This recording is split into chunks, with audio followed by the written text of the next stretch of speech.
Untuk tepan bonet kereta Vios Hybrid, korang ada nampak apa beza tak? Okay, untuk enjin dia memang dia hybrid dengan G-Spec ada lain. Dan sebelah sini korang akan nampak kompartmen dekat sini.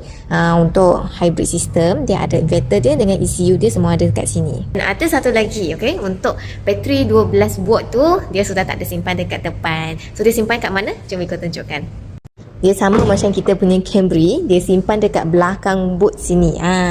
Kalau korang buka yang sebelah kiri ni akan nampak bateri dia ada simpan dekat sini. So korang tahu tak kenapa dia punya bateri 12 volt ni dia letak dekat belakang? Mesti ada sebab dia kan. Cuba korang komen tengok siapa yang betul. Tu, 2, 3 jawapannya. Sebab depan enjin sana sudah penuh lah. Tak peluang lagi untuk nak letak bateri. Kalau nak letak pun sangat sempit.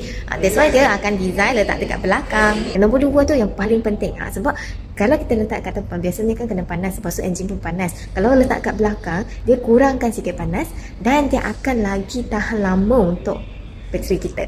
Itulah salah sebabnya.